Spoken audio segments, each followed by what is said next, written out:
Assalamualaikum warahmatullahi wabarakatuh.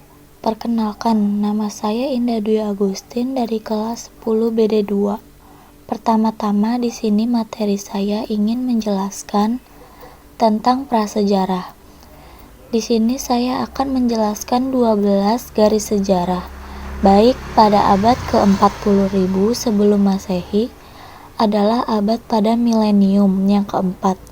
Dalam kalender Gregorian, dalam periode ini, wilayah Mediterania Timur berada pada periode Khalkolik atau zaman tembaga. Transisi antara zaman batu dan zaman perunggu di Eropa Barat Laut berada pada zaman Neolitikum, Tiongkok, didominasi oleh budaya Yangtze. Neolitik benua Amerika berada dalam fase transisi antara tahap Paleo-India atau Lite ke tahap Meso. India pada abad ke-1 adalah abad pada milenium ke-1. Dalam kalender Gregorian, dalam periode ini berbagai peristiwa penting terjadi, seperti berakhir Perang Muda Kedua pada tahun 8 dan juga pada abad. Kita juga melihat berakhirnya era Taichu yang dimulai pada 101 sampai 104 pada abad ke-4 sampai ke-5. Kita juga melihat perkembangan teknologi dan sendi, seperti diciptakannya rakap di Tiongkok sebelum tahun 322 sebelum Masehi dan penemuan Kamasutra pada abad ke-5 sampai 15.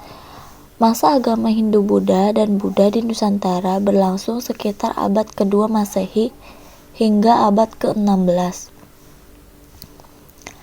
Periode ini adalah pertama kali masuk ke Nusantara sekitar abad ke-2, seperti yang dibuktikan dengan penemuan patung Buddha dari perunggu di daerah Jember dan Sulawesi Barat.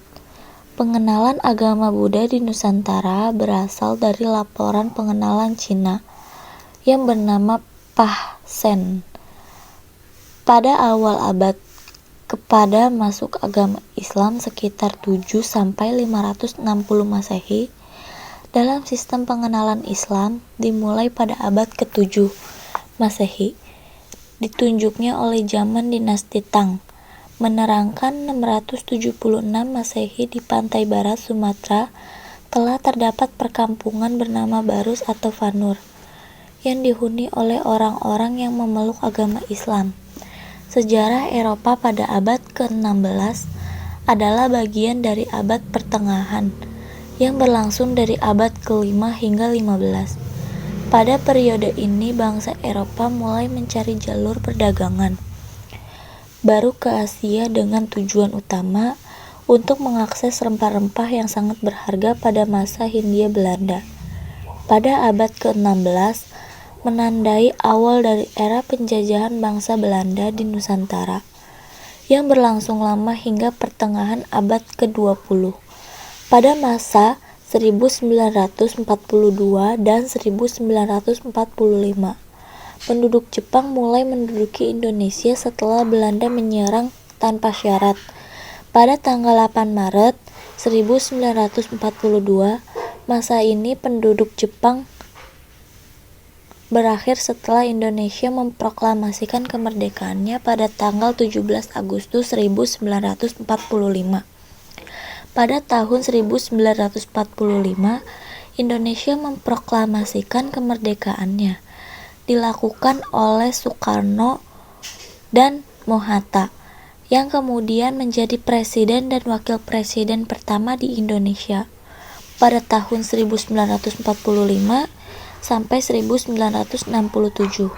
Masa Orde Lama berlangsung. Pada masa ini dipimpin oleh Presiden Soekarno yang menjabat sebagai kepala negara dan pemerintah pada tahun 1968 sampai 1998. Orde Baru di Indonesia dengan perkembangan mengakibat peningkatan kualitas hidup masyarakat dan stabilitas nasional yang sehat dan dinamis. Pada tahun 1998 sampai masa sekarang, pada masa reformasi adalah gerakan yang terjadi di Indonesia sebagai respons terhadap krisis ekonomi dan politik yang melanda negara. Ini pada era Orde Baru dan krisisnya menenter menjadi salah satu latar belakang terjadinya reformasi. Sekian penjelasan dari saya, kurang lebihnya mohon maaf. Assalamualaikum warahmatullahi wabarakatuh.